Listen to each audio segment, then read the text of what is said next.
नमस्कार. गणेश चतुर्थीचे वेध लागले की घरभर उत्साह आणि चैतन्याचं वातावरण पसरतं. बाप्पाच्या आगमनाची तयारी जोरदार सुरू होते आणि आपण बाप्पासाठी श्रद्धेने उकडीचे मोदक तर बनवतोच, पण जेव्हा चॉकलेट, पान आणि इतर फ्लेवर्सचे मोदक खाण्याची इच्छा होते ना, तेव्हा मात्र आपण मिठाईच्या दुकानात जातो. पण यावर्षी तसं नाही. आता दुकानात मिळणारे वेगवेगळ्या फ्लेवर्सचे मोदक आपण घरीच बनवणार आहोत आणि तेही अगदी सोप्या पद्धतीने. त्यासाठीच आम्ही एक जादुई रेसिपी आणली आहे आणि ती म्हणजे मोदक प्रीमिक्स. या प्रीमिक्सची खासियत म्हणजे तुम्ही हे एकदाच बनवून महिनाभर वापरू शकता. हे फ्रीजमध्ये महिनाभर आणि बाहेर आठवडाभर आरामात टिकतं. जेव्हा पाहिजे तेव्हा थोडं प्रीमिक्स घ्या, आवडीचा फ्लेवर घाला आणि 5 मिनिटात बाप्पासाठी नैवेद्य तयार. आता नोकरी करणाऱ्या महिला असोत किंवा स्वयंपाकघरात पहिल्यांदाच काहीतरी खास बनवू पाहणारे नवशिके असोत, कोणीही हा प्रसाद अगदी सहज बनवू शकेल. या एकाच प्रीमिक्स पासून आज मी तुम्हाला बाप्पासाठी सुंदर चॉकलेट मोदक, गुलाबाच्या चवीचे गुलकंद मोदक, हिरवेगार पान मोदक आणि केशर मोदक बनवून दाखवणार आहे आणि तेही अगदी झटपट. ही संपूर्ण रेसिपी आणि सगळ्या महत्त्वाच्या टिप्ससाठी हा व्हिडिओ शेवटपर्यंत नक्की बघा. तुम्हाला आमचे प्रयत्न आवडत असतील आणि अशाच पारंपरिक पण सोप्या रेसिपी पाहायच्या असतील तर आमच्या चॅनलला सबस्क्राईब करून बेल आयकन नक्की दाबा, म्हणजे आमची प्रत्येक नवीन रेसिपी तुमच्यापर्यंत सर्वात आधी पोहोचेल. चला तर मग गणेश चतुर्थीला आपल्या गणपती बाप्पाला खुश करूया.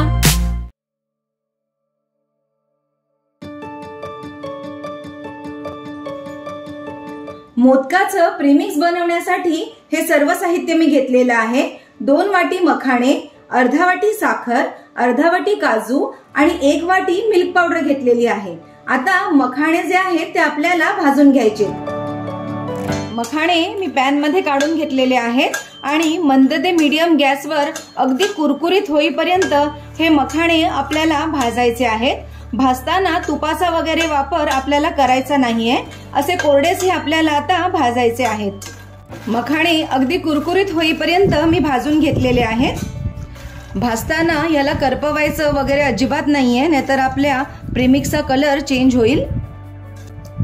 हे पहा, असे कुरकुरीत होईपर्यंत मी अगदी व्यवस्थित या मखाण्यांना भाजून घेतले. आता हे सर्व मखाणे ताटात काढून व्यवस्थित थंड करून घेऊया. हे पहा, असे कुरकुरीत होईपर्यंत मी अगदी व्यवस्थित या मखाण्यांना भाजून घेतले. मखाणे मी व्यवस्थित थंड करून घेतलेले आहेत. आता एका मिक्सरच्या भांड्यात हे मखाणे सर्व मी काढून घेतलेले आहेत आणि आता मिक्सरमध्ये याची बारीक पावडर करून घेते. तुम्ही बघू शकता मखाण्याची किती व्यवस्थित मी पावडर करून घेतलेली आहे. आता यामध्ये मी हे अर्धा वाटी काजू घालतेय. हे काजू मी न भाजताच घालतेय आणि त्याचबरोबर ही अर्धा वाटी साखर घालायची आहे. आणि आता हे सर्व साहित्य परत मिक्सरला आपल्याला बारीक करून घ्यायचंय. हे पहा, अशा प्रकारे मखाणे, काजू आणि साखर याची अशी मी बारीक पावडर करून घेतलेली आहे. आता यामध्ये आपल्याला ही दुधाची पावडर म्हणजेच मिल्क पावडर घालायची आहे आणि ही पावडर या सर्व साहित्यामध्ये मिक्स होण्यासाठी एकदा मिक्सरला फिरवून घ्यायची. हे पहा, मोदकाच्या प्रीमिक्सचं सर्व साहित्य अशा प्रकारे मी मिक्सरला बारीक करून घेतलेलं आहे. हे पहा, हे प्रीमिक्स मी एका ताटात काढून घेतलेलं आहे आणि तुम्ही बघू शकता ह्याची अगदी छान अशी बारीक पावडर झालेली आहे. जर तुमच्या मिक्सरमध्ये ह्याची छान बारीक पावडर नाही झाली तर तुम्ही हे थोडं चाळून घेतलं तरी चालेल. आता आपण हे प्रीमिक्स वापरून वेगवेगळ्या फ्लेवरचे मोदक कसे करायचे ते पाहूया.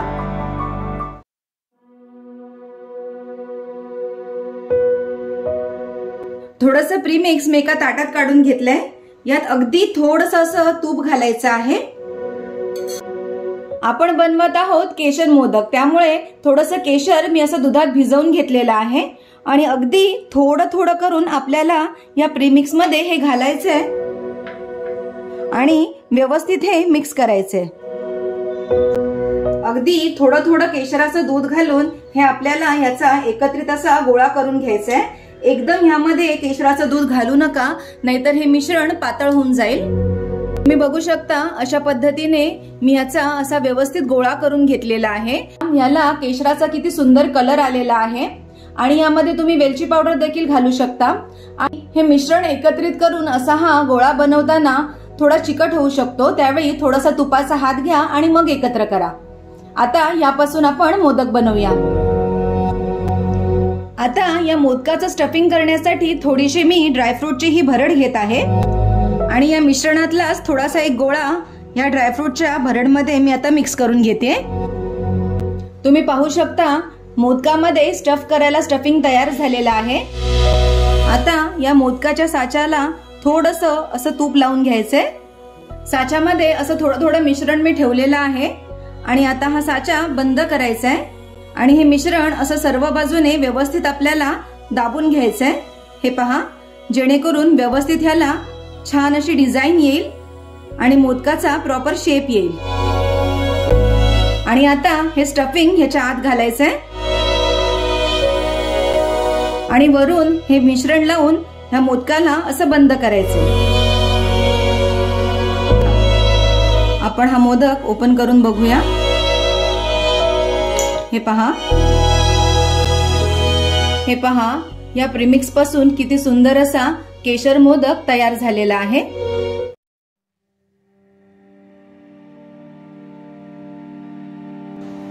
आता रोज गुलकंद मोदक कसे बनवायचे ते बघूया। आणि यामध्ये थोडंसं आपल्याला रोज सिरप घालायचंय आणि छान असा कलर देण्यासाठी मी थोडासा पिंक कलर घालतेय। यामध्ये अगदी थोडं थोडं चमच्याने दूध घालायचंय आणि हे मिश्रण एकजीव करून घ्यायचंय आणि थोडंसं चमचाभर साजूक तूप घालतेय। अगदी छोटा चमचा साजूक तूप घातलंय आणि हे आता व्यवस्थित एकजीव करून घ्यायचंय। हे पहा, तुम्ही बघू शकता अशा पद्धतीने मी हा गोळा देखील व्यवस्थित असा मळून घेतलेला आहे। या रोज मोदकसाठी आपण स्टफिंग तयार करूया। स्टफिंग बनवण्यासाठी वाटीमध्ये मी थोडंसं गुलकंद घेतलेला आहे। यामध्ये आता 1 चमचा डेसिकेटेड कोकोनट घालते आणि आता याच्यामध्ये 1 चमचा ड्रायफ्रूटची भरड घालते। तुम्ही बघू शकता रोज मोदकसाठी स्टफिंग तयार झालेलं आहे। आता मोदक वळून घेऊया। थोडं थोडं मिश्रण अशा पद्धतीने या साच्यात ठेवून घ्यायचंय। त्यानंतर साचा असा व्यवस्थित बंद करायचंय। मिश्रण सगळीकडे असं व्यवस्थित पसरवून घ्यायचंय। यामध्ये हे स्टफिंग घालायचं आहे आणि आता हा भाग असा या मिश्रणाने बंद करायचा आहे। आणि आता हा मोल्ड ओपन करून बघूया। तुम्ही बघू शकता रोज कलरचा, रोज फ्लेवरचा आणि गुलकंदाच्या स्टफिंगचा हा असा सुंदर बाप्पासाठी रोज गुलकंद मोदक तयार झालेला आहे।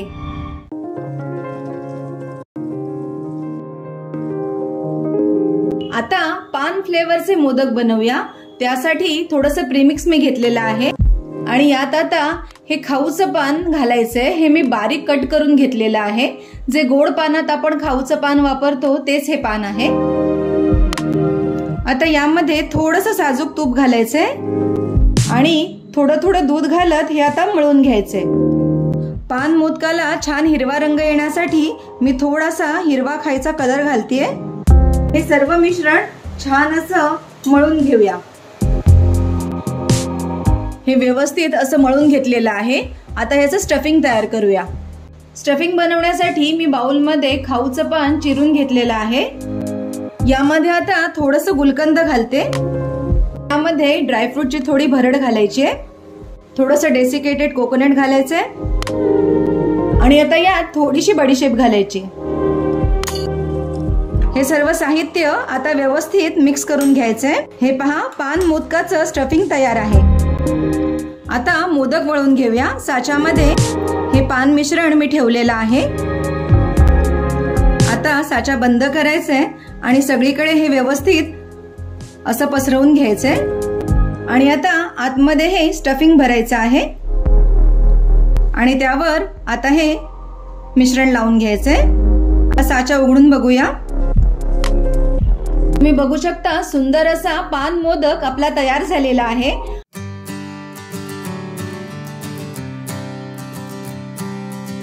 चला आता बनवूया चॉकलेट मोदक। त्यासाठी थोडंसं प्रीमिक्स मी एका प्लेटमध्ये काढून घेतलंय. आता यामध्ये 1 चमचा कोको पावडर घालायची आहे आणि ही व्यवस्थित या प्रीमिक्स मध्ये मिक्स करून घ्यायची आहे. आता यामध्ये थोडंसं साजूक तूप घालायचंय, थोडंसं अगदी दूध घालायचंय आणि हे एकत्रित करून मळून घ्यायचंय. जसं दूध आपल्याला लागेल त्याप्रमाणे अगदी थोडं थोडं दूध यामध्ये घाला. चॉकलेट मोदकचं मिश्रण आपलं तयार झालेलं आहे आणि यामध्ये आपल्याला चोको चिप्स स्टफ करायचे आहेत. साच्यामध्ये हे मी चॉकलेटचं मिश्रण घेतलेलं आहे. साचा बंद करून आपल्याला परत एकदा हे व्यवस्थित असं सगळीकडे प्रेस करायचंय. थोडेसे चोको चिप्स यामध्ये घालायचे. हे पहा. आणि चॉकलेटच्या मिश्रणाने आता हा मोदक आपल्याला असा व्यवस्थित दाबून बंद करायचा आहे. हे पहा. आता हा साचा खोलूया. तुम्ही बघू शकता किती सुंदर असा चॉकलेट मोदक देखील तयार झालेला आहे. तुम्ही बघू शकता सुंदर असा चॉकलेट मोदक तयार झालेला आहे आणि याच्यामध्ये सरप्राईज म्हणजे आपण चोको चिप्स स्टफ केलेले आहेत. तर पाहिलंत मंडळी, आपल्या मोदक प्रीमिक्समुळे किती सोप्या पद्धतीने आपण हे रंगीबेरंगी आणि सुंदर मोदक बनवले. या गणेश चतुर्थीला वेळेअभावी नैवेद्य बनवायची चिंता न करता श्रद्धेने बाप्पाचा प्रसाद बनवा आणि सणांचा आनंद द्विगुणित करा. तुम्हाला यापैकी कोणता फ्लेवर सर्वात जास्त आवडला ते आम्हाला कमेंट करून नक्की सांगा. व्हिडिओ आवडला असेल तर एक लाईक नक्की करा आणि ही प्रीमिक्सची रेसिपी तुमच्या मित्रमैत्रिणींसोबत शेअर करा, जेणेकरून तेही सहजपणे बाप्पाचा प्रसाद बनवू शकतील. आणि हो, अशाच पारंपरिक पण आधुनिक सोप्या रेसिपींसाठी चॅनलला सबस्क्राईब करून बेल आयकॉन दाबायला विसरू नका. गणपती बाप्पा मोरया.